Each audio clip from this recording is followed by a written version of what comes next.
Welcome to the Catch Up Podcast, number 50, the number one place to feed your curiosity. Everyone has their own point of view and has their own story. I'm here to share stories and show you it is possible for everyone to achieve greatness. Thank you to my listeners for supporting me along this podcast, and I hope you enjoy this episode.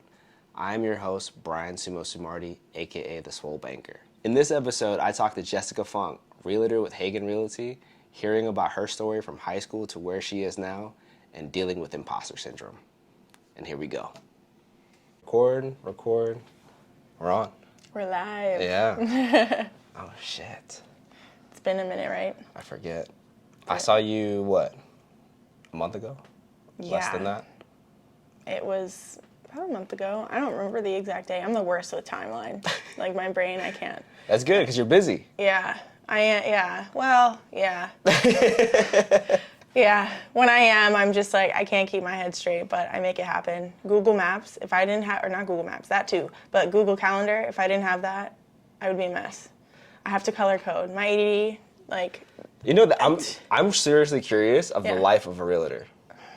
It's different for every realtor, I think. Okay. I really do, because everybody has their own like lifestyle. Like some realtors, I don't have kids yet, so it's probably a lot more hectic for like realtors with kids, but trying to like manage all that. But the typical like work, it depends. Like my brokerage right now, we don't have like an office. We're all kind of like working remotely. Okay. So I've been working from home if I do my computer work at home, or like if I have a call, it's just random. So it's not like some brokerages require a certain amount of like office hours that you're there. Right. But if you don't have an office, then you're like working from home. So I don't know. It's just different. Everybody runs their business differently. So their realtor business, real estate business. How would we just bring it back? You know what? I'm always like interested in how someone became something. And I love when we first met during coffee. Like you told me about how you were in school just doing for sports, and you always wish you did more than just cheerleading. Oh my God. I hated high school. Really? Yeah, I did. I really did. But, and I wish I played volleyball. If I could go back, I wish I played volleyball. Basketball, I really don't think I would have been good at it, but just because I was tall, I remember the basketball coach kept asking me to join and like forget cheerleading, and I was like, I just don't know if that's... You could be the female Steph Curry if you just learn how to shoot. Oh, God. No. That would not work out, I don't think. Okay. Volleyball. I mean, I played co-ed volleyball my senior year. Okay. I was the libero. And that I just learned, I don't know if you know what that is. I don't know anything about the positions. I just know I think it would be fun. I like it. I want to play. Like, I remember my mom, so... Sorry, Mom. My mom didn't want me to, like, have a half day. Like, you know how sometimes, like juniors or seniors, you can kind of have, like, a half day and just go to work. And she was like, I don't know what you're going to do with yourself, so you're staying at school. And I ended up... just doing like double gym classes or something, or like, filling in the gaps for classes. And I had like 2 volleyball classes, and I would just play volleyball. I just remember doing that, and I thought it was super fun. I loved it. Yeah, no, I don't blame you. I was playing football, I think my first 3 years. Yeah. But my senior year, I would just spend the most time, since I had a good relationship with the PE coach, who happened to be the football coach. Okay. You just hang out at the gym. Yeah. Because like your classes didn't count. For one of my one of my gym classes, they were like, hey, do you want to like not go to gym class and like make cookies? Yeah. For like this next period. Yeah. It was the Oscar Mayer. I don't know if I'm saying it right. Oscar Mayer. That sounds very familiar. I feel like I'm saying it wrong. Somebody's gonna correct me. It sounds like bologna brand. Ew. No.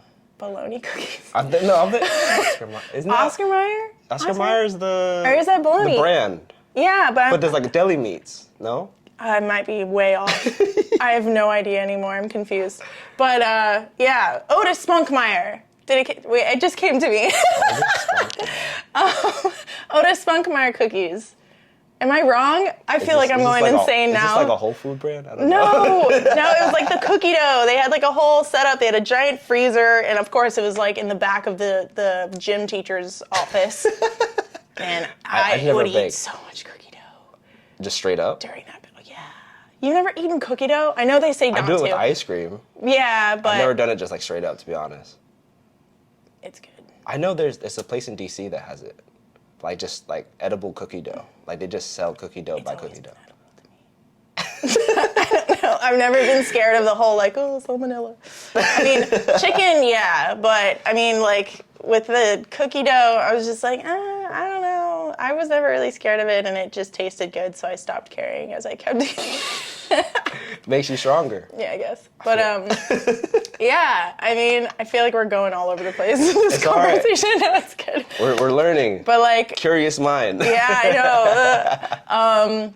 So yeah, I mean, volleyball was something I wanted to do. I would have done. I wish. I remember like my freshman year, I got into cheerleading because my friend at the time wanted to try out, and so it was like one of those things where like I jumped in and tried out with her, and I ended up making it. And like I don't like to do a bad job. I like doing well at things. So like of course I'm gonna try my best, even though I don't really care for it. Okay. And then I kind of just kept going because it was like I was already used to doing it. It was like part of my routine, going to cheer practice. Did you do all 4 years? Mm-hmm. Okay. Yeah. So. You were committed. I mean, I liked it. I liked the sport of it. But could I say that I was ever super, super duper close with any of them? Any of my teammates? Not really, no. I'm not currently, I'm not like, friends with any of them till this day. So we've all kind of just like.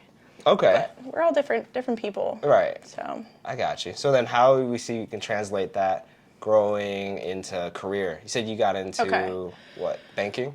Yeah, so. Right after high school? No. After high school, I didn't know what the heck I wanted to do. I feel like I've said this story so many times. But yeah, I feel like I don't know what the heck I wanted to do. I went to community college. My mom, you know, she was just like, obviously wanted to save money, and like I went to MC, Montgomery. I would go to both Rockville and Germantown and like switch it up. Nice. And at first I wanted to be a personal trainer, and then I wanted to be I don't even remember what the order was. I kept changing my mind like every semester almost, and just trying to figure it out. But like going to school didn't help me figure it out.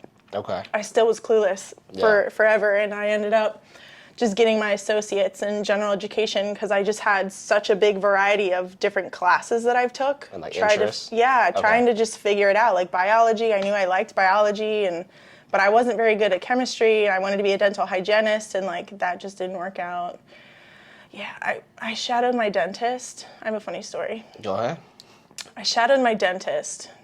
If Dr. Esco ever sees this, he's going to laugh. Because I still go to him, and I don't mention a word because it was so embarrassing. Shadowing him? Yeah, so I was shadowing him, and there was a lady who had to get was it a crown or something?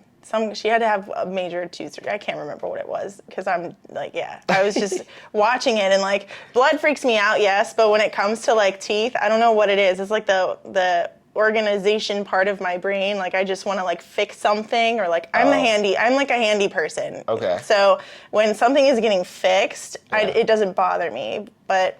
If it's not to say I could be a surgeon though, because that's just too much. Right. But so anyways, he was like pulling her teeth out and stuff, and I noticed that like he made a little oopsies, and I said whoops or something like that while the lady was laying there like getting her teeth worked on, and he basically told me to get out. And I was like, okay, sorry. And I never came back. It was so embarrassing.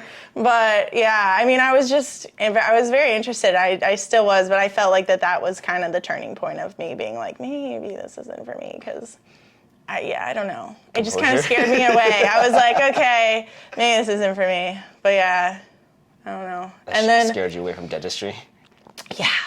I feel like that really did. It stuck with me. Even till this day, it sticks with me, and I think about it every time. Like I went to the dentist not long ago, and I was like thinking about it, and I don't think I don't want to mention it because it's like I don't know how much of it he remembers, or like, but I definitely feel like bad about it.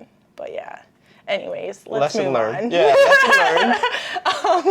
Let's move on from that traumatizing story. So after wanting to be a dentist at one point, or dental hygienist, I was still trying to figure stuff out. I was still going to school, and what else did I do? I ended up, I'm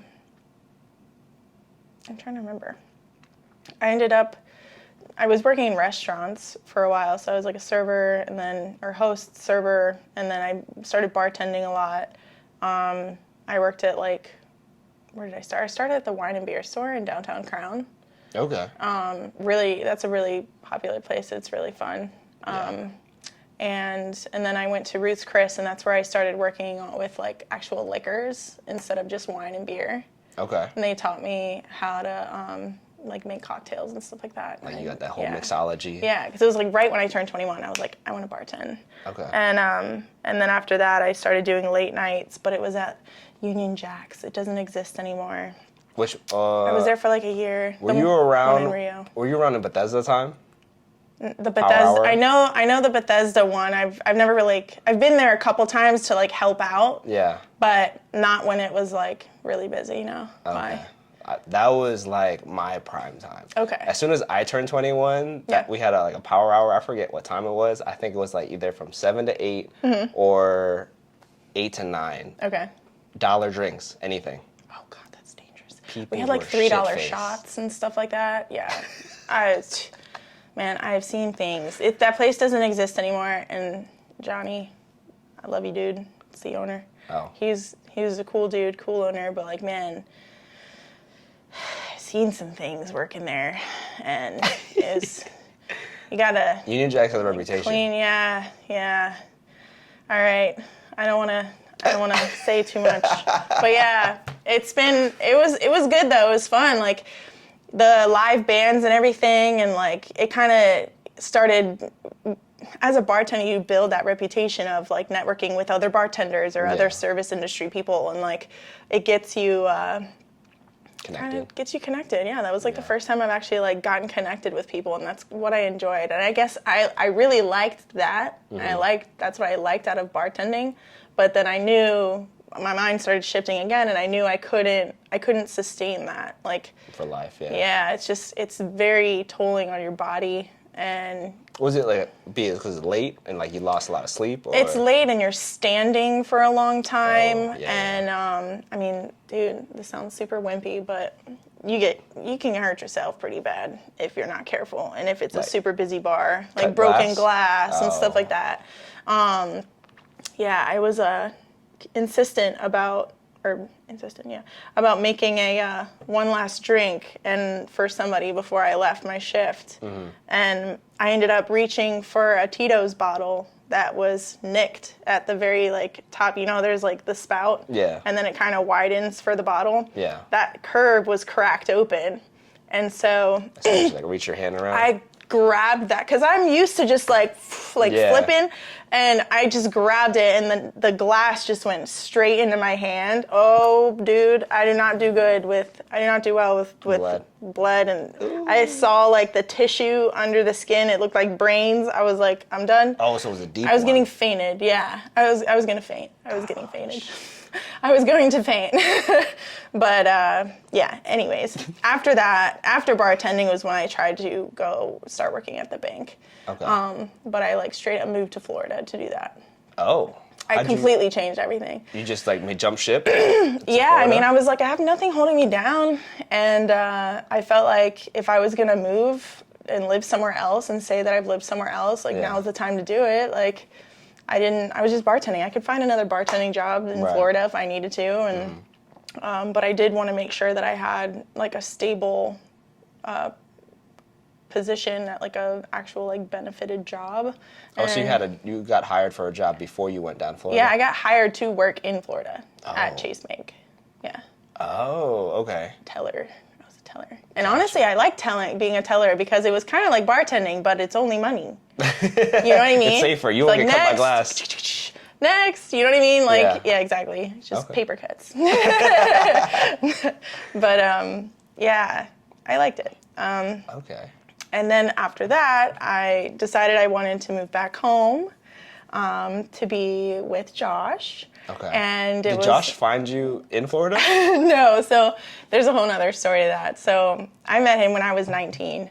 Yeah.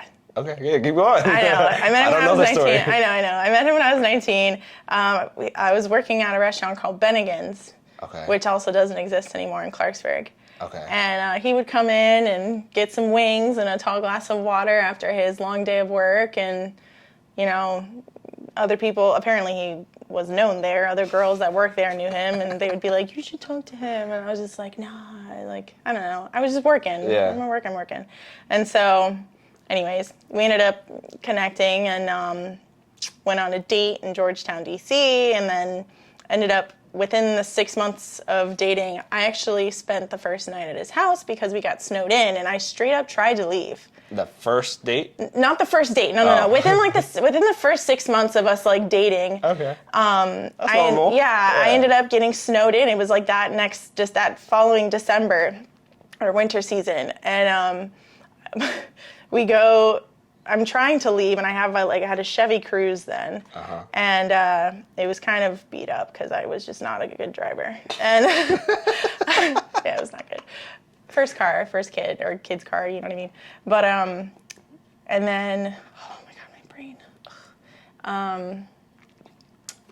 I was trying to get out, and it was already really snowy, and there's like this curved hill going down just outside of the neighborhood, and my car got stuck in that little scoop. Yeah. And there were other people getting stuck in the neighborhood too, and I just see like people coming out, and like it took like 4 people. Josh came out and had to help me push my car back. Yeah. And I just called my mom. I was like, I really tried to leave. I just can't. And then, you know, in a new relationship, like you get to stay over for the first time. You're just like, yes, like you know.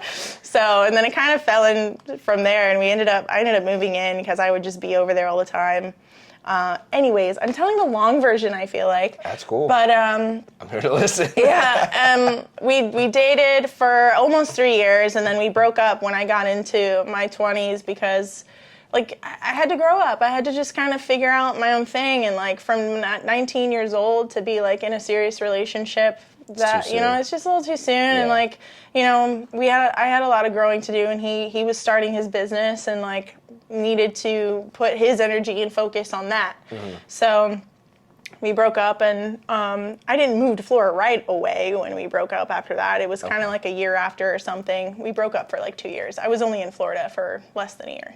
Okay. Like 9 months, 10 months. I have a whole different side view on this one now too. Yeah. Because I always had this interesting, I had about a 4-year relationship when I was roughly 22. Mm-hmm. 22, or actually, I don't even know my time, 21 to like 25. Mm-hmm. And during that time, I was with a girlfriend, and I wanted to be an entrepreneur like all my life. I knew that since the 5th grade. Mm-hmm.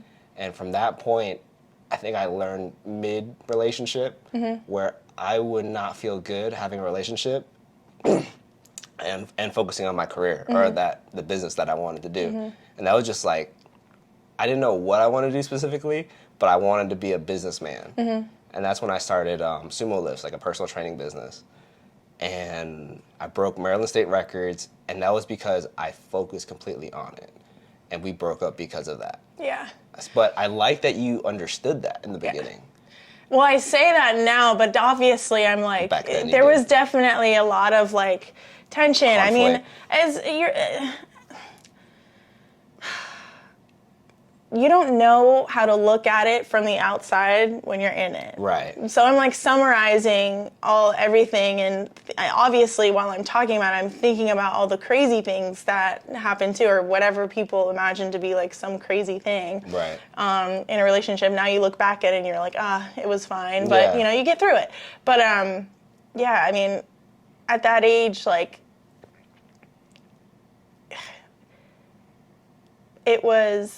it needed to happen. Yeah. And it wasn't easy. Right. So it definitely wasn't easy for either of us. We tried to figure out if we could make it work. Yeah.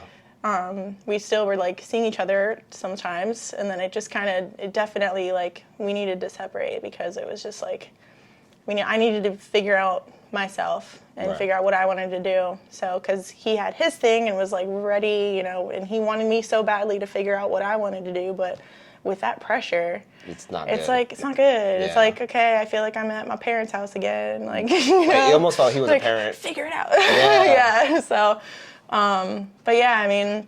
So I guess how did you figure it out? Or is that what led, you went to banking, then you got back together? So yeah, we got back together. So I ended up reconnecting with him while I was in Florida, and he said if we were to get back together, like that was it. We were gonna get married, and I was like, okay, like you kind of like You trusted it. I trust you. Just know, because when you've known that person for so long and you've tried to like talk to other people, and it's like you start to realize that they're like your measuring stick for the kind of person you're looking for. He set a high bar. He did, babe. He did. So nice. Yeah. So. We ended up getting back together, and I moved back to Florida like just before the pandemic hit. February. Okay. Like the very beginning of February, and then the next month, 2020. I just like life has happened very quickly since all that went down. But I figured it out. I transferred. I was still working with Chase when I moved back. Okay. I worked for Chase in Bethesda for about a year. Okay.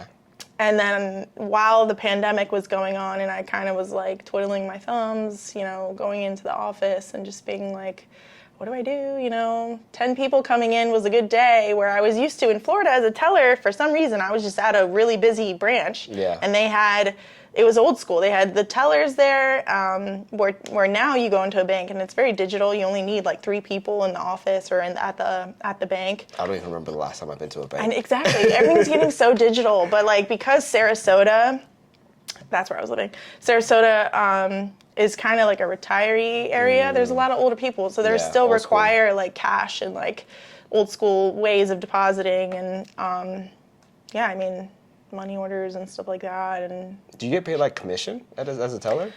No, hourly, hourly salary, and then only bankers get like a commission. And then when I transferred over to the Bethesda location, I became what they called an associate banker. Okay. And the associate banker position, I described it as like, when you go to a Verizon store and somebody's there with a tablet, like ready to help you. Right. That's kind of like what I did. So I took the front end of customer service until they needed to open an account or something, because that requires a banker's license.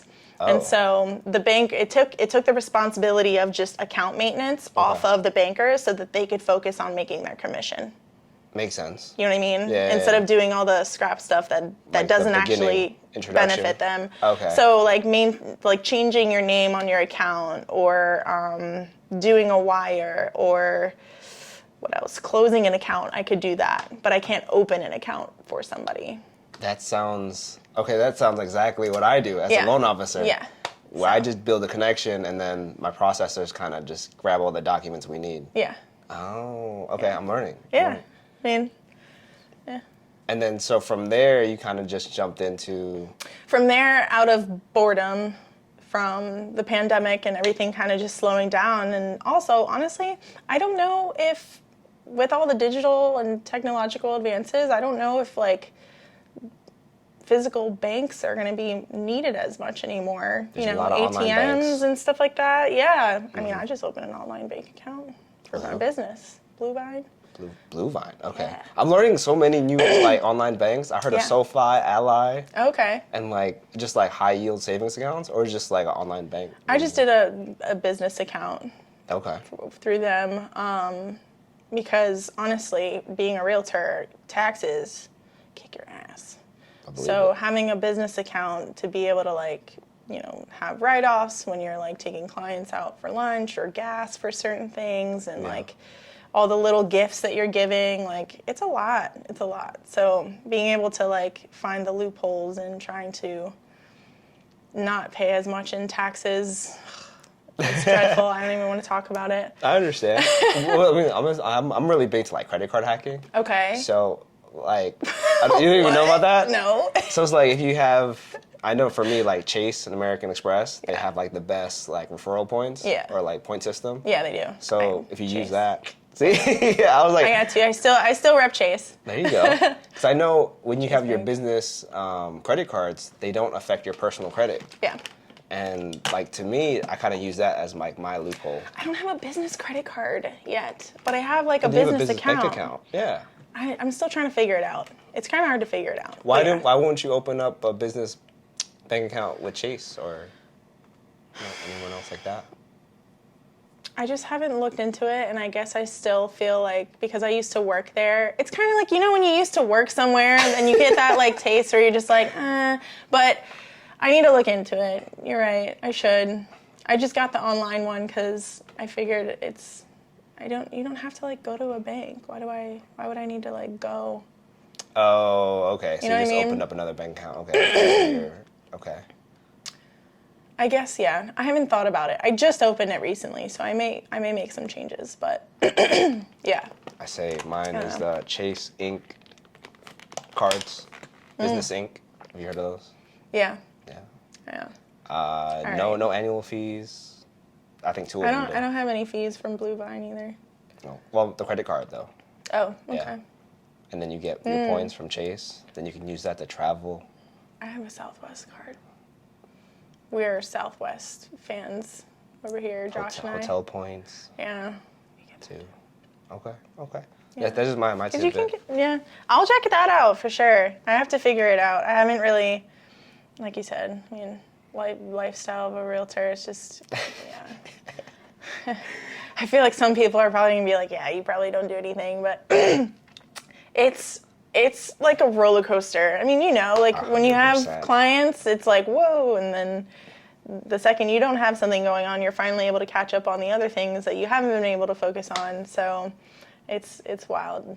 It's flexibility everybody likes, but it's kind of intense sometimes. I agree with you 100%, that roller coaster. Yeah. Sometimes I'm just like creating content and I feel like I'm doing stuff, but I'm not really getting anywhere. Yeah. And then I get a couple calls like, oh, hey, I'm looking for a house. And then boom, like that commission risk reward. I just joined this like real estate investing group. And majority of the people there, there's only like 6 people. And the person that invited me was a realtor. And her other friends are like regular W-2 employees trying to like build up their rental portfolios. And they were just shocked at like, I think the first question they asked me like what I did. And when I told them I'm a loan officer, one of the people in the group asked me, he's like, hey, I have a brother-in-law who's a loan officer. And like, do you guys get paid a lot? And I was like, I mean, I live in Montgomery County. And if I have friends who are realtors, they kind of pass me leads. And it's all about networking. Yeah. It really is. And like, yeah, I mean, if you're looking for a job to like not talk to people or like, just want to make money and like stay in your house, this isn't the job. Actually, I just had another conversation earlier today. I spoke to another realtor and he's a broker. And he said something about he had to fire his entire staff because he kind of got like an epiphany point where he just wanted to help people. Like he's been in the industry for quite some time, and he felt like a lot of people in his staff were just all about the money. So he's kind of doing a full reboot. I'll probably try to get him on too, to hear his perspective.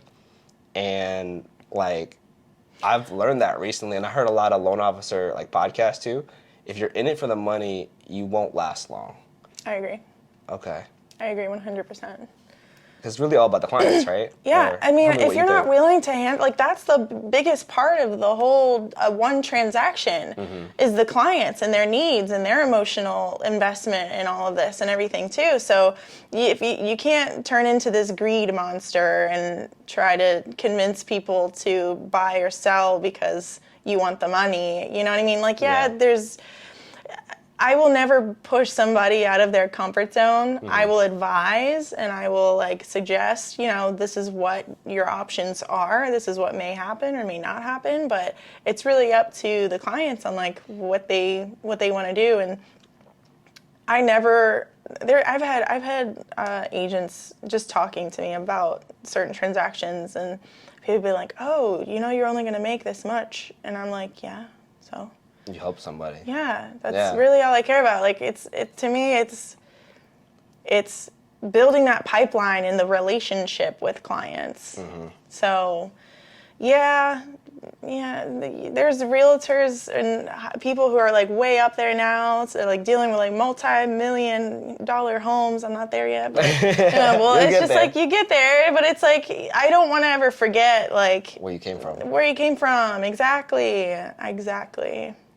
That matters a lot more to me. I have 2 questions on my mind on that now. So I guess like if I throw it both out right now, it'd be 1 is like how do you like personally get your leads, and 2, how do you stay connected with the people that you've already helped? I reach out. So I've honestly gotten a lot of my leads very naturally. So 1 was from an open house before open houses kind of started becoming not being a thing. Right. And then family, friends of friends. So just the connection, the networking, and then just meeting people. I met Molly and Chris at a 5K, and I don't like running, but I met them there. And we've just stayed connected, and she's just a really cheerful, bright person, and and it's just very natural. I don't like the forcing, cold calling and stuff like that. Right. And then sometimes on social media, but I'm not one to like be salesy. I hate being salesy. I don't want to be salesy.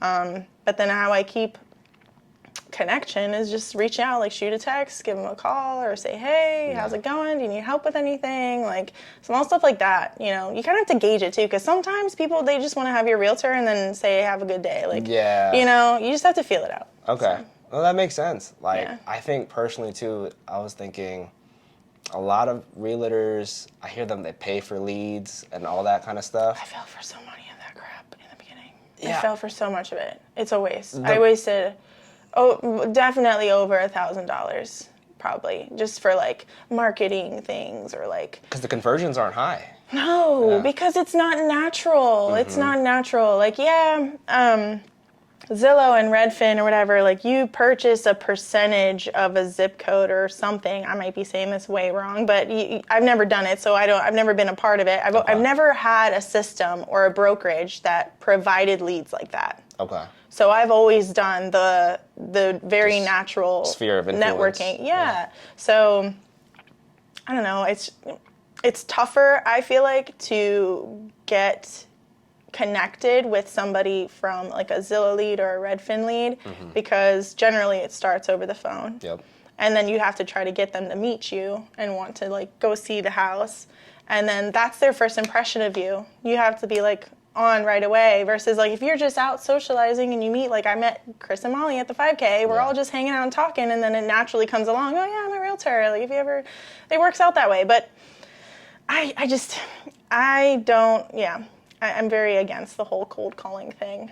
Okay. Random people but yeah. Hey, if it works for you, Zillow, Redfin, go for it. But yeah. No, I think I agree too, because my previous company, I just moved to AnnieMac about 2 months ago. They bought leads from like Credit Karma, Zillow, Bankrate, those kind of websites. But really all I was doing was refinancing. And everything felt very transactional, even though I felt like I had a personality. So I felt like I was selling that, and that's how I was successful. Yeah. But then the market obviously changed. Rates definitely got higher. And I was like, I wanted more fulfillment in my life. So then I jumped purchases, and now I'm realizing exactly what you know now, is that building that actual connection with someone is so much more important, and it's like long lasting. Yeah. And I just wanted to agree with that. Yeah. There's so much I've learned. God, oh my gosh. Yeah. There's a lot on all ends. It's because it's between the realtor, the lender, and the title company. And each piece is so important. Each player in being, not player, but you know what I mean? Yeah. Each key component into purchasing a home or selling a home is just so important. And there's so much to know. Taking the real estate test, there's like certain questions that are totally on the title side. Okay. And I don't remember one bit of it, but like that's your profession. Yeah. So like, I mean, having started with a brokerage and now with a different brokerage, I got to see how things are different. When you go in knowing nothing, you're kind of like, you don't know what you don't know. Right. It's just kind of like you're put in that environment and you kind of have to just figure it out and figure out if that's what works for you. Mm-hmm. So, yeah, it's definitely opened my mind to the way things work. And I was always thinking, oh yeah, you got to get leads. I would get a million calls being like, let's hook you up with some leads or something like that. Yeah. You know what I mean? And it's just all the sales calls. I still get them today, and now I'm like, nah, no thanks. Yeah. That's good. I guess I now I'm like just curious too about like how you found your brokerage. They found me, actually. Yeah. I love that. They found me. Jed? Yeah. Jed found me. And I was like, I was on the verge of deciding whether I was going to stay or leave, like, real estate altogether. Being done as a realtor, because it was very stressful. And coming from, like, I want to be able to take care of myself financially. Yeah. And with jumping into this full time, even though I don't have kids, like, it's still a big sacrifice. And I praise people who are like, we just recruited a girl, Sam, and she's got 2 kids, and she's a hustler. Her and her husband are awesome. Yeah. And but she's killing it. She's got her niche, like starting off with rentals, which I did too, but she's gotten it down better than I do. Okay. To the point where it's like building connections and it's long enough to last when they're ready to like purchase their first home.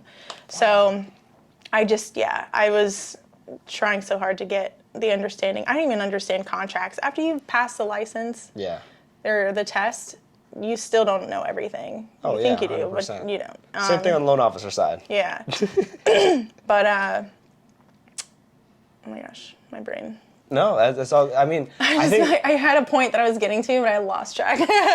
I think you're trying to get to like your niche. Like, yeah. I listen to a lot of tech podcasts. Yeah. And I think the biggest thing I've learned, I think a person that I look up to a lot is his name is Naval Ravikant.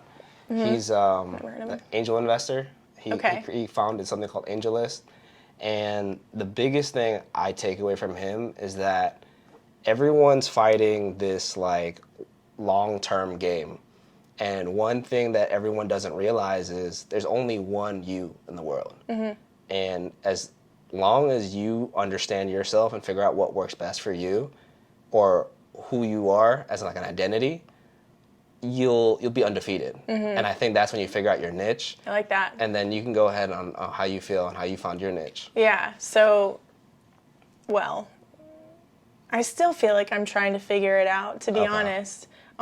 There's so much to learn, and as much as I want to come in, you know, I'm in my second year of real estate at this point. So like, even now, as much as I want to be like, yeah, I had a great first year and like, I have these many transactions under my belt and like, but still every transaction is different. Right. And I feel like I still have so much to learn, and I've definitely learned a lot about the buyer side.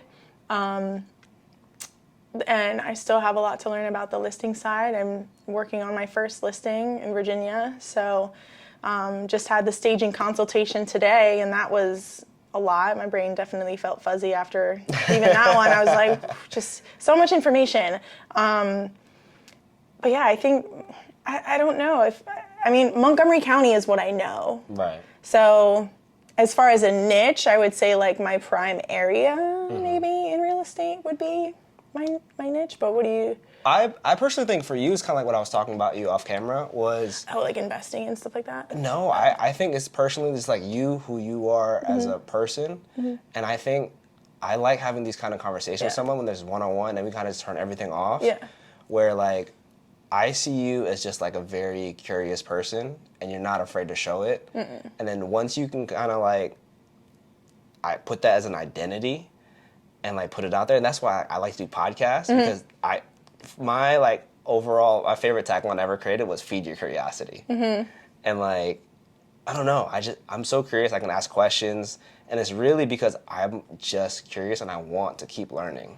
You're very good at asking questions. You really are. Thank you. Yeah, I feel like I'm not so good at asking questions.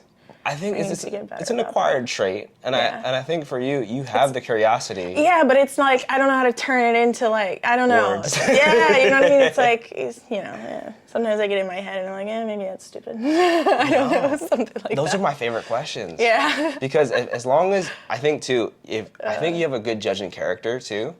Kind of like how you said your broker found you. Yeah. Oh, that's what Law I of was talking attraction. about, and I forgot to mention that. Go ahead. Anyways, yeah, so it was all over social media. So I started doing like reels and stuff, and then I like get so nervous, and I remember looking back at some of the live videos that I've saved, and I just look like a lost puppy. I'm just freaking out because I don't know why. It's just me talking to myself. Feels weird. Like, this is very comfortable for me because I'm actually having a conversation with somebody. Right. But if I'm just dead silent room and like I gotta have some kind of script, or like my brain, I feel like, is thinking It feels fake. of things that other than what's coming out of my mouth. You know what I mean? Like, I'm just like, my ADD brain is all over the place. But yeah, so I made a video basically opening up and just talking about my experience within the first 6 months of real estate. Yeah. And it really hit me hard because it's tough. It's tough to stick with. And like, you really think that, oh, I'm going to get my real estate license and I'm going to start making money, you know? Like, people think that, and it's like, not really, not right away. Yeah. Like, your first year is really showing you're willing to commit and figure out what team and what people work for you, like what will carry you through that tough time. So my broker now, sorry, I have to burp. White noise. ASMR. My broker ended up reaching out, Jed Williams with Hagan Realty, that's my brokerage that I'm with now. And he saw my post, and I was like an emotional one. I was just very like, you know, like I was on the edge. Like, you could tell, I feel like looking at it, I was stressed out, and I loved doing it, but it was like, I didn't want to stop. Like, I didn't want to stop. I really liked helping people and like learning about it, but I felt like I wasn't getting enough. I didn't have the support system that I have now. And so I ended up meeting with him, and it was one little meeting at a restaurant to talk about everything, and he sold me. Like, I was just like, man, please help me. Like, take me on your team. And so he's ever since, even just before officially being like part of the team, he was having me join him for like inspections to shadow, listing appointments to shadow. And now he's got me fully working in, and I'm doing like 3D scanning tour, like setting up the 3D scanning for listings and stuff. Yeah. And kind of part of like the backhand or the back end of the real estate. Estate. Okay. Kind of like the techie stuff, which I'm not very techie at all, but he's a good teacher, so I'm learning. Yeah. So that's like one of your mentors, basically? He's my mentor, my boss, my broker. He doesn't like to be called the broker. He likes to be called like the operations guy, but yeah, he's the guy. He's great. Okay. Yeah, I mean, between everybody, they got a really awesome like camera crew. Chris is the camera guy, the official like camera guy who does like the cool like pan throughs of each room and everything, and they got drones, they got the whole shebang. That's dope. Yeah, and they have these like brochures. I think I told you about it. That's one thing he brought to me when I first met him, was like for the listings. So it's either like a brochure or like I call them magazines. Okay. But it looks like a magazine of the listing. Okay. And it's all the images in, and then like images of the community, parks around, the schools, maps, the maps of the house, and what else? And even on the very back of the book is a website named after the address. So like 123 Main Street, www.123 Main Street. You click on it, and there'd be a video of the agent walking you through or introducing you to the house as you do a video tour. Yeah. Okay. I have some of them here. I think, I don't know where my purse is, but I'd show them to you. But yeah, you can check it out. Maybe if I could just throw it on the screen somehow. Yeah. Okay. That's cool. But yeah, I knew that right after meeting with him, it was that was a wrap. I'm comfortable where I'm at now. I feel like I can just take the knowledge he's giving me and run with it. And it's the best support system I think that I could have ever had. You're just growing. I'm growing at this point. I've planted my roots. I love it. Okay. Yeah. That makes you get into like, I don't know. I wanted to put this like at the end. I feel like this is the perfect time to ask it though. Okay. It's like, I think I asked you too when we had coffee. Yeah. Like, who are the 5 closest people you associate with now? Oh boy, I should have prepared for this question. I forgot to prepare. But I would definitely say it would probably be Jed. Yeah, He'd Jed. be one of the 5. Oh my gosh, yeah, 100%. He's definitely very impactful to my life now and everything that I've learned and the team and just the environment. And he is the operations guy. Like he just knows how to like create a good work environment and keep everybody like organized and teach properly. I told him this once, and I don't know if this history teacher remembers me, but he reminds me of this history teacher, Mr. Rydell. Okay. John Rydell was a history teacher at Montgomery College, and I remember, said, don't purchase the textbook, you don't need it. Okay. I was like, okay, sweet, but what's the catch? Yeah. And so he just knew everything. Like it was like coming to class and it was like story time, and I just took notes on the story and like the people of each part and just like the timelines, and it was just great. I had more of an emotional attachment to a teacher who just taught out of like passion and genuinely knowing the subject, versus just handing you some piece of paper they got off of Google or something to just say, here, fill in, do this work. And, read page 100 to 120 and summarize it. Write me an essay. I love that. I love it. I love it. So that's dope. Okay. Break it down. Say top 4. Okay. Oh gosh, I have to think about this. Mom? No, I'm just kidding. Yeah, no, for real. I think my mom is one of them for sure. I know that's usually probably somebody's. One of the parents, or if not not both. Parents, yeah. Who else?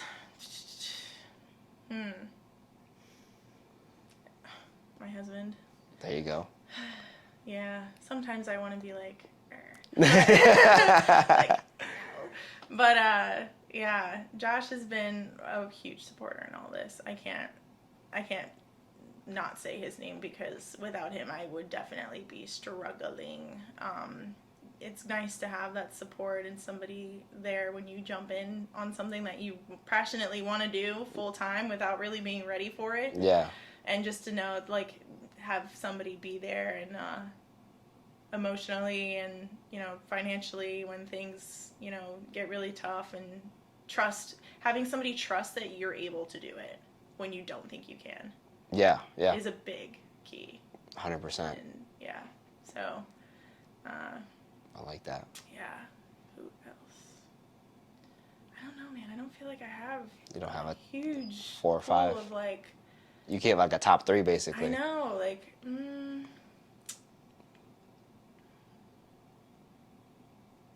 I don't know. That's all.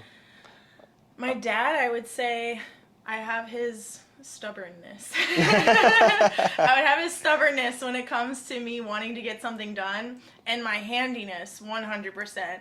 So, yeah, I'm the handyman in the house. Sorry, babe. But, yeah, that's me. Determination. Okay. Oh, yeah. I just switched our front door to a digital lock. That took me a couple hours, but I figured it out. And I'm out there with, like, I didn't have a drill, so I couldn't, like, I had to, I don't even know the parts. I can't talk. I don't sound like I'm a handy person, but I promise I am. You close the door and the one piece, like, clicks in, the little hole it goes in. Yeah. It didn't fit right, so I had to, but I didn't have a drill to, like, make a new hole? Make it bigger or something. Okay. So I had a little pick and a hammer? Rubber hammer, what do you call it? Mallet, yeah. And I was just chipping away at it, and then I ended up making it work, and it's fixed, and I got the app, and yeah, I don't know. I'm sorry. Hey, no, I don't blame it. I did that for my rental property in Baltimore. I had to learn how to do the Amazon one. That's what I did it for first, because I was like, they kept the first round of renters that we had. We have a short-term rental property, and Of course, I'm the one who has to maintain the house because I'm the handyman. And I go, and the first round of people that are renting it, one of them loses the key already. I'm like, oh man, this is about to be a regular thing. Like, I don't want to have all of a sudden, who knows who's going to end up with my key? And then, yeah, so I was like, nah, we're going to get a digital one. So we got digital. That took a long time because it was the first time. Your first time putting something together like that takes a long time. I was there from 11 a.m. to 5 p.m. trying to figure this thing out. Okay.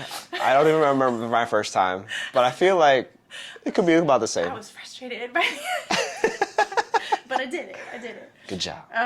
And I just did it for our house, and I love it. It's nice. But it's simple. Yeah.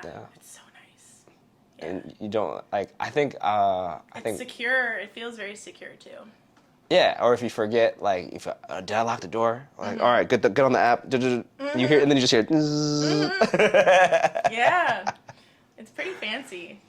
Okay, I just want to summarize that. Like, I think I talked to you too when we had coffee. It was no one really knows. Most people don't have a top 5. Yeah, and I think that's hard. cool. It really is hard. You did say that. Mm-hmm.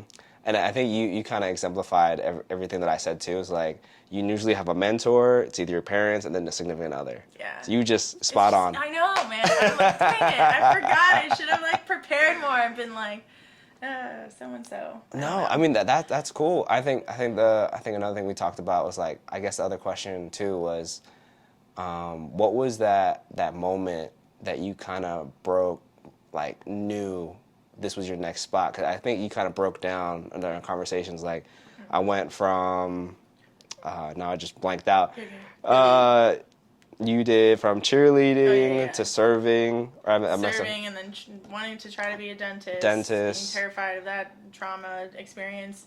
And then I was bartending. And then I got into banking after bartending. Yeah. And then real estate. And I think it's like, I think maybe you just didn't even realize it too.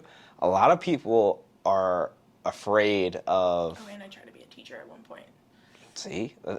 But I'm remembering now. I think you didn't care though, right? No. Like, you didn't care that you just wanted like, okay, I want to do this next, and then this next, and this next. That was when I was like, man, I have to do something, you know. And Yeah. I'm like still going to school, and I'm trying to figure it out, and like, it just, I don't want to be one of those people that says this, but for real, I don't think college is as important as it seems to every single person. You know what I mean? Yeah, it's an experience, but like unless you're going for a specific degree or career, like a doctor or lawyer or something like that, of course you need it, or a nurse, like of course you need it. Mm-hmm. But for somebody who doesn't know exactly what they want to do and they're going to try to figure it out, or like if you want to run a business, yeah, get a business degree. That's never a bad idea to get a business degree, but you don't have to have a business degree to run a business. Right. So I was it's gonna like, say that. yeah, it's like, I don't know, it took me a long time, and I was definitely on that mindset of like, because of my parents being like, oh, you have to get a degree, and you know, parents, they just want the best for you. So.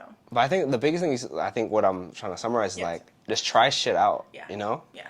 And I don't know, maybe because I think about this too, because I try to put on a show, is a lot of people are afraid to do that. So that's really admirable. I'm not gonna lie. No, I felt like I was very afraid for a long time. Oh my gosh, now some other things are coming in my mind. I tried modeling for a while too. When I was like 16, I wanted to do it. Okay. And I was asking my mom, I was like, I want to go to New York, and like my mom like didn't want me to go, and she's very worry wart, I call her, but yeah.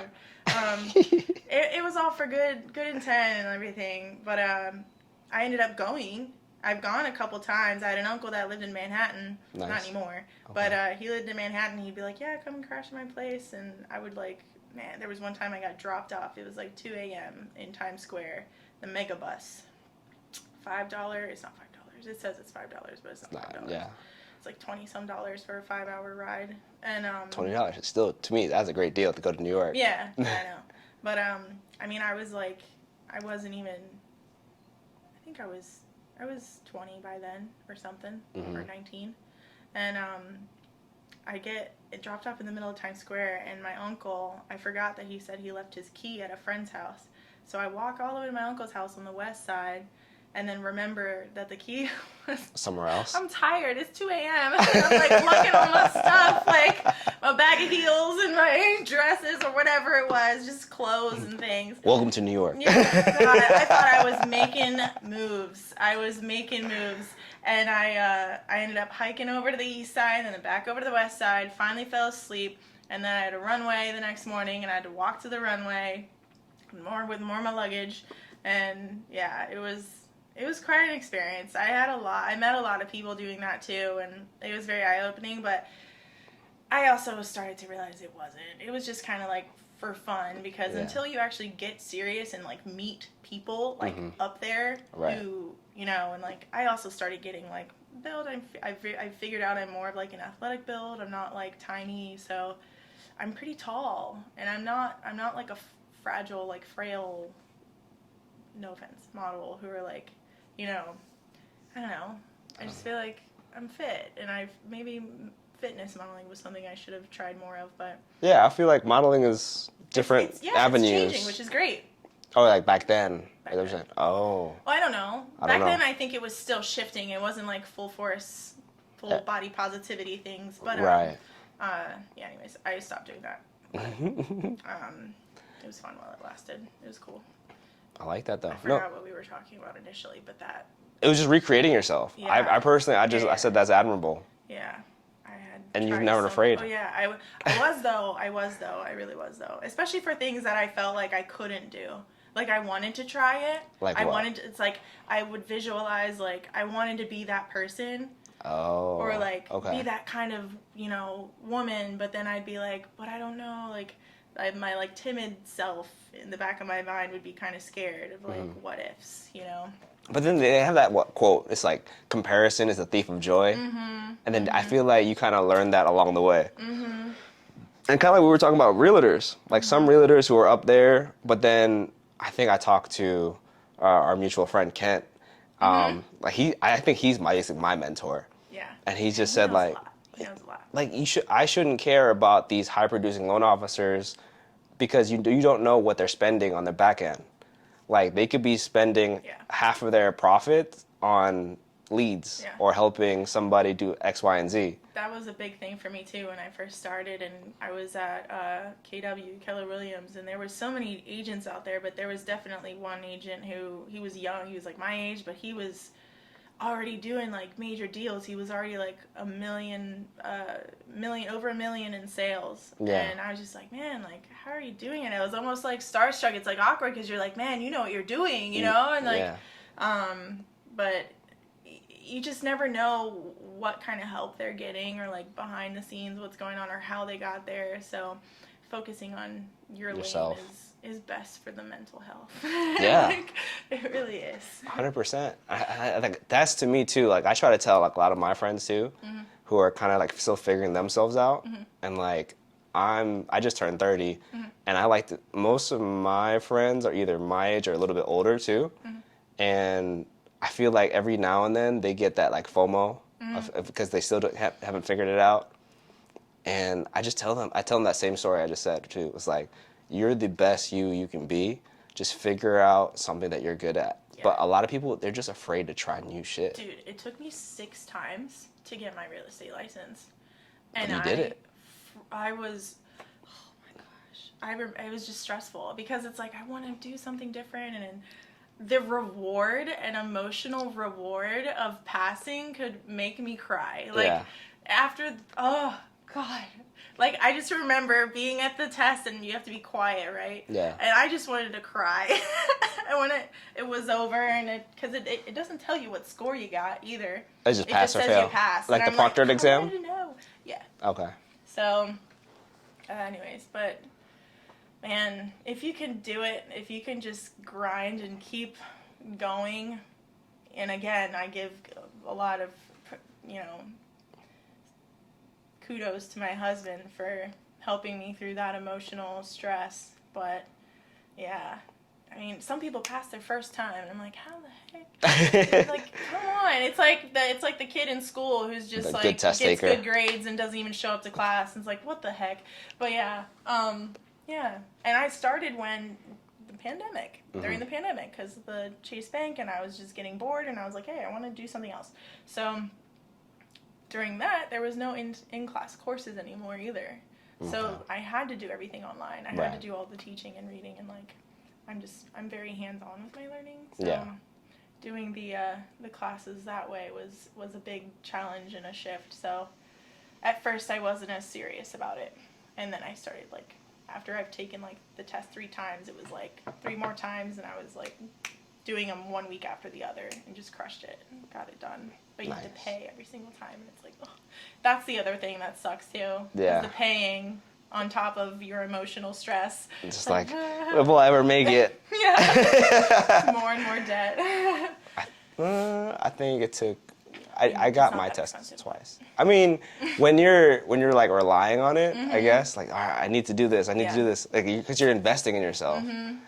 I guess now it makes me think about 2 other questions. It's like, what's your biggest investment in yourself that you had to pay for that you're still figuring out if it's like worthwhile? Still figuring out if it's worthwhile. Yeah. Dang. Would it just be like that test? Well, I have to take the Virginia test again, but I feel like a little more comfortable with it now that I've gone through all that. Okay. But, let me think.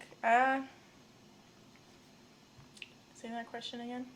Like, what was the biggest expense that you had to have to invest in yourself? Honestly, I would say the test was in the beginning, yeah, for sure. Okay.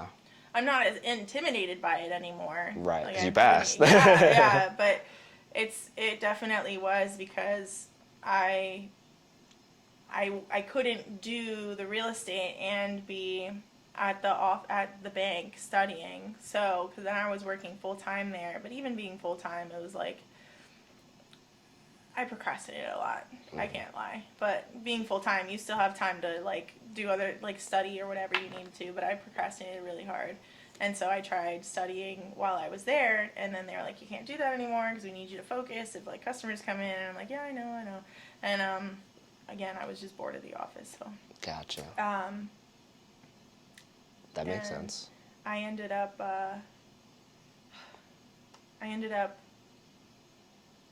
deciding to just quit before I even started taking the tests, really. Like the first time? Yeah. Okay. I think it was. I can't remember if I had taken the test already before I decided to stop working at Chase, but that was one of the hard conversations I had to have with my husband. Was like, I really want your support in this because I need to fully focus on this. It's like learning another language. Yeah. Lending side is probably the same. Yeah. But it was tough, and like especially not having a teacher. I hired a tutor at one point. Okay. Because I felt like I just wasn't understanding, and I'm so used to being in school. I was pretty good at school, but you have somebody talking there and putting it into words for you, other than what you're reading in a textbook, to help make it understandable. And like I'm a very visual, hands-on, talk to me kind of learner. Yeah. So for me to just sit there and like read something, I'm like, I just don't understand. Like I need it to be reinterpreted in a different way or explained or given an illustration. So analogy to you. Prep Agent really helped me. Okay. Prep Agent, this app. If you're gonna be a realtor, get Prep Agent. It's worth the like $99 for a year. Okay. Because they have like videos and stuff in it and everything, but. So like basically saying you had to quit Chase. No, I love it. My brain feels like fuzzy. I don't know if it's this heat. It's hot today. It's really hot. I'm lucky outside? I'm blasting the AC. Yeah. I haven't been outside yet. But I think I have a couple friends now who want to start businesses or who want to pursue something else than their 9 to 5. They want to take ownership in something, but they're too scared to. There's a risk. You're always going to be, it's scary. I was scared. Yeah. That's why I had to have that deep conversation with my husband. And, like, it's not fun. Did I like having to ask him? No, because I don't like having to, I'm stubborn about asking for help. I like to do things by myself. If I'm going to fix something, I'm going to fix it myself. I'll figure it out. Yeah. I don't need somebody else coming in and be like, Josh, trying to help me. And I'm like, he's like, you just do it. With his lock, he came home and he's like, you go to start with the small screw. I'm like, whatever. Anyways. Yeah. I love that. No, I think no. It gives me a lot of realization. Yeah. Like I might just start calling you midday. Do it. I'm always up for deep combos, for real. Okay. Seriously. Yeah. Because I like thinking about this stuff too, and honestly, I don't feel like I meet a lot of people who think the same way. Okay. Either. Or just have random thoughts, or like want to have like entrepreneurial like conversation, or just like growth. Even Josh, honestly, I'm telling you, Yeah. Josh would love to be on here too. Okay. He would talk, but especially about business and entrepreneurial stuff and his journey. Like, yeah, his story is really awesome. I can ramble with him for sure. Dude, yeah, you guys would talk probably for hours. Sorry, the listeners, but that sounds exciting. Yeah. Okay. But yeah, I mean, it's definitely scary. There's going to be risk. There's going to be times where you're like, is this for me? I went through that, and it was the greatest but the hardest thing. And I'm sure that's something a lot of people have said. It's like the greatest but the hardest thing and the most rewarding thing at the end of the day. And if it wasn't for my husband supporting me and pushing me to stick with it, I would have been emotionally a wreck and gone back to 9 to 5. You know how many times I wanted to go back to bartending? Because it's just quick cash. It's just right there. What you think? Yeah. Man, and Josh was like, no. He's like, don't do it. He's like, don't go back. And I love Josh for that. Man, yeah, I love him now for it. But I was so upset. Come on. Just a little. I actually have something to say on that. Like I think it's just one thing I really want to summarize in that. I just want to tell everybody too is that you're either gonna have that breaking point where you're stubborn and you have no quit. I was like, I'm gonna figure it out in order to get where you want to be because you really want it, or you have a good support system behind your back that got your back. So even if you know, like, I don't know, this might be a good cheerleading analogy. Like, I like to do tumbling. I don't know if you know that. I told you that. So like, I was always want to do a backflip for the longest. And then until I watched a YouTube video, I was like, oh, I can get someone to spot me. The number of times I've landed on my head, but go ahead. Well, I guess I've always like I'm too tall for that stuff. I can't. Well, I don't know. I'm reckless. I'm a French fry. But the moment I knew someone could just like tap me on my back as you're like flipping. To help. Yeah. Yeah. And then as soon as I did it like the first time and I overflipped, I was like, oh, this is not bad. Because I would just do it on grass. Like, I think when I was still probably in high school. At least falling on your head in grass is better than, like, concrete or something. Yeah. But like, just learning from that, I felt so much more safe because I had someone next to me. But then as soon as you take away my spotter, I'm like, and then I, like, chicken out. Yeah. I was not a flipper. I could not. A flipper. I did not. I liked stunting. I liked doing the lifting. I was on the bottom, so that was honestly my favorite part because it was like the workout and the impressive side of cheerleading versus just sitting there and like actual cheering. That's fun too, but I liked the stunting side of it. I did. Okay. Yeah. Well, let's see if we can wrap this up on two things. Okay. I'd say what do you think is your biggest success in real estate right now? My biggest? This listing I have coming up, I'm really excited about, nervous but excited about it because it's my first listing and I worked with a lot of buyers, and so this is my first listing side, and it's in another state. So I'm having to rush to get my Virginia license while trying to get this listing ready, and that's a lot of pressure and time crunch. And how'd you meet this client for the listing? So what I did was I actually met with a new build and somebody who works for a new build and was like, hey, you know, here's some of my cards. Like, if you ever run into somebody who needs to sell their home, because they're obviously coming to you to buy it, right, give them my card. And it took a while, but sometimes those things come back around, and it worked. And sorry, I don't know what I'm burping. But yeah, it worked. And like, he ended up calling me and was like, hey, I have somebody who's looking to sell their home, and I was excited, and then he said, it's in Fairfax, Virginia, and I was like, oh, I have to get my license now. Like, I was already thinking about doing it, but now it's like, all right, now you have a reason. Kind of puts a fire under your tuchus. Okay. So, your butt. Yes. Okay. So that's your biggest because is it motivating you to go further? It is. It's pushing me to go further. I mean, I'm pretty comfortable with the buying side now. I get the process. I'm very comfortable with it. I can talk to clients about it very easily. But now it's like, all right, now I'm getting to the next level up. So I think about it. I'm comparing this to like the restaurant industry. You start off as a host. Yeah. And you're just learning the back ropes of the kitchen and how to prep a table and all that. Yeah. And then you become a server, which is what I'm thinking like the buyer side. You're serving the buyers and the clients and like showing, you're going to the tables. And then as a seller, it's kind of like the bartender because you're not running around all over the place. You're not running around the entire restaurant. This is a really good analogy. I don't know why I didn't think about this. This is awesome, yeah. But you're not running around the, whole restaurant. You're just focusing on your one client sitting at the bar. You're advertising the liquor. Yeah, exactly.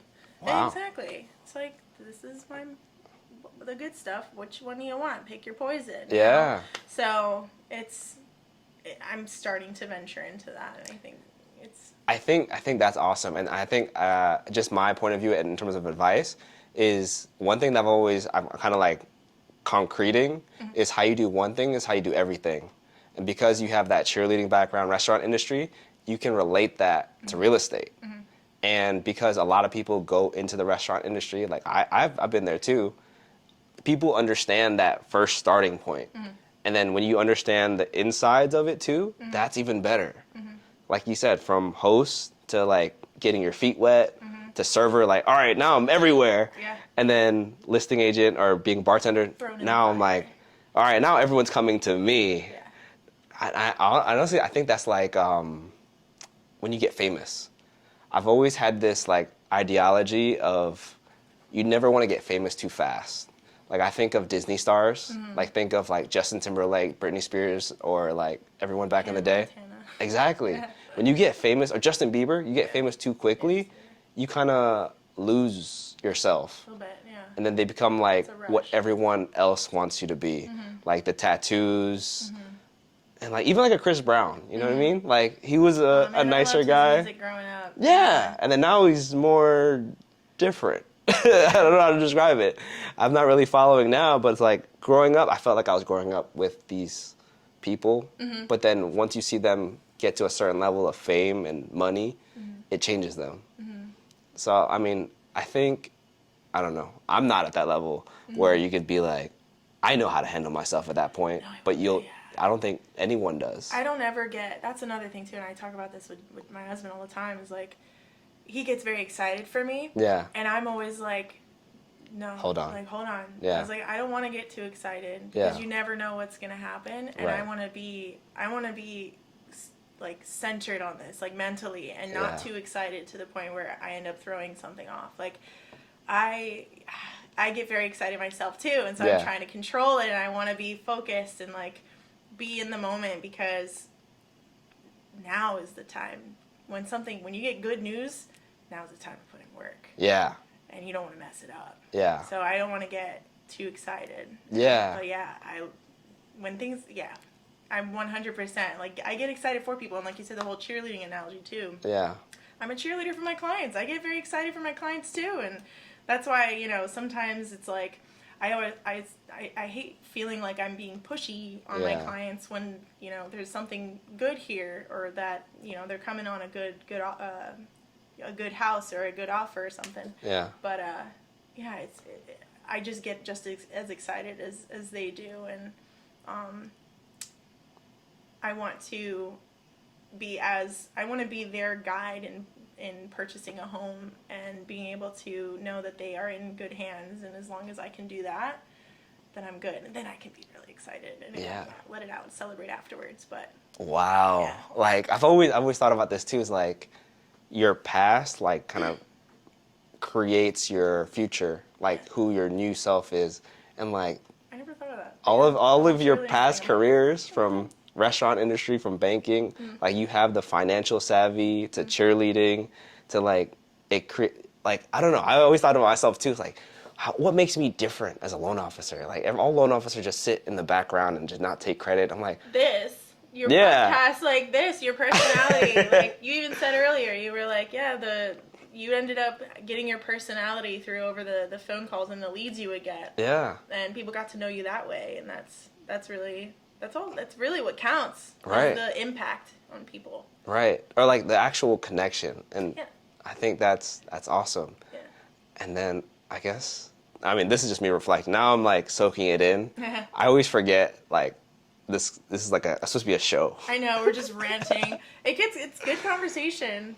Okay, let's Well, finalize on the last thing. Okay. What do you think is your biggest weakness or something you want to improve on that I could check you for the future? Oh, do you want to check me? Yeah. Oh, the next one on the next video or podcast? Yeah. Oh, So say like, I don't know, next 5 years, what do you expect? What do you want? Or something like that.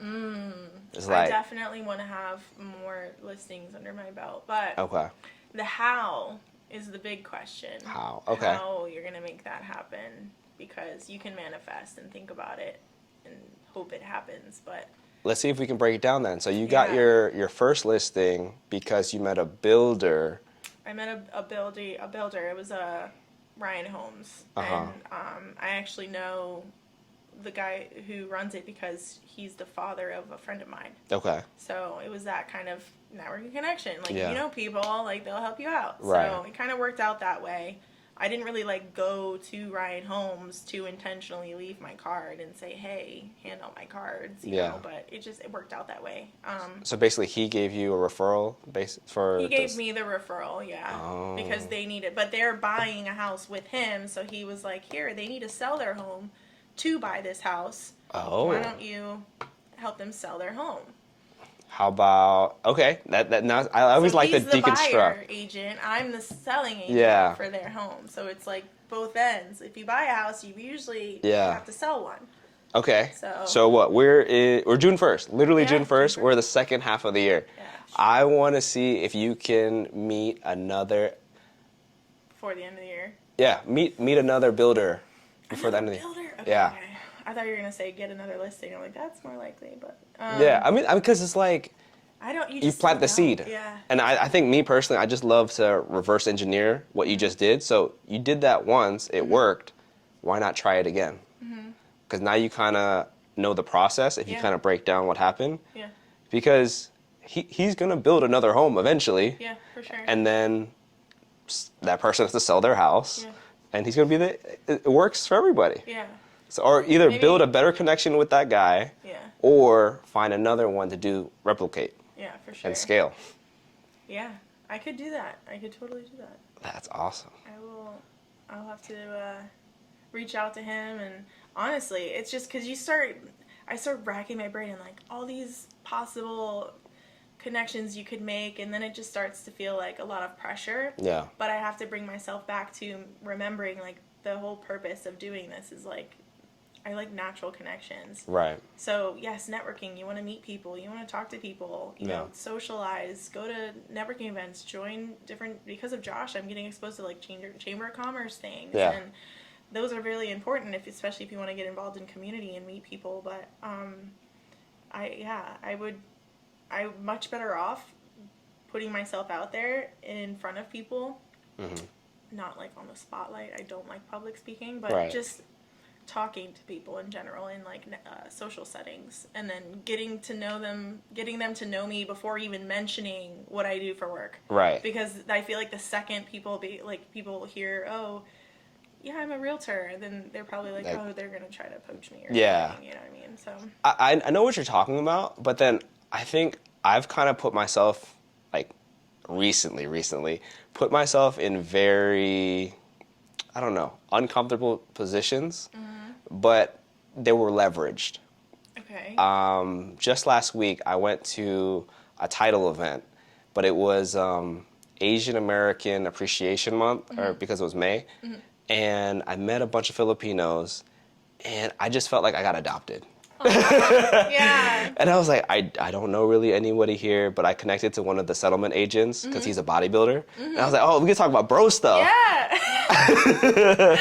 Like literally, sometimes I don't want to talk about real estate all the time, even though it's like my job. Yeah. But then that's what I realized made me different. Yeah. And I feel like what we kind of just talked about today is kind of what makes you different. And if you just talk about it, like everyone relates to food, everyone can relate to like starting in the beginning.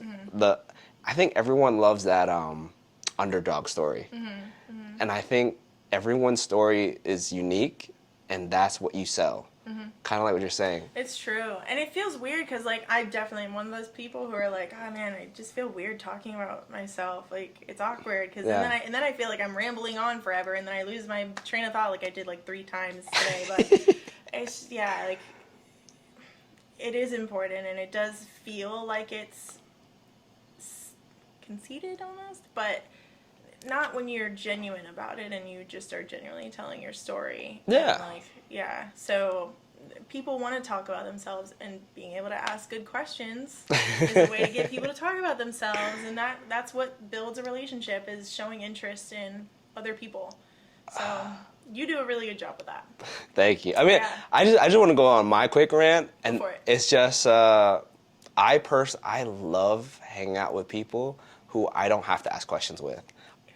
I have one best friend, my boy Rob. We can go for hours, like just saying anything without having to ask a question. Yeah, like we would just riff. Like we have like a background in just like old school internet. Okay. I don't know, like Newgrounds. Is that what riffing is? Riffing is like improv. Okay. Kinda okay. Because I'm like, I don't have to ask a question to like get you like thinking about something. Okay. I could literally just be like, yo, that helmet outside, that's crazy, right? Like, what happened to that scar on the thing? And then you kind of just like, yeah, man, I remember when I was younger, I fell on my head. It kind of connects to a whole, I know what you mean. And then you just go from story to story to story, or sometimes we make up stories. Yeah. And like, that's the best. What? Yeah. So like, just make up a random and be like, nah, bro, I was just lying. I don't know, what do you mean? No, you can just do that. You can just be like, yo, what if like birds could only walk? Like, why do they have wings for? Can I ask what's going on when you're having these conversations? So, my boy Rob and I, he grew up doing cross country, and I'm generally very sedentary. Yeah. Like I stay home all the time, so I just love being outside. And like if I get to walk, I feel like I get my exercise in, and I'm okay. But like I'm so like I have a very vivid imagination, and that's what happens. Like I don't even know how I came up with like birds that walk, you know, or like what if they just walk? Now I'm gonna be thinking about that all day today. Yeah, like you know something I always think about too is like planes. Because they have wheels. What if they just like drove instead of cars? That would be very too big. They'd be like buses. You might as well make it a bus, just a bigger bus. Yeah, but then so what? A plane has what? Like more than 50 seats? More than a bus? Like almost.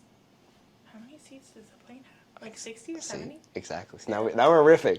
Yeah. But I'm gonna end this on right here, and we'll continue another day. Jess, you're awesome. Do I have to put anything for you? I don't know where they can find you. Do you want to plug anything? Yeah, for sure. My Instagram, Jess Funk Realtor.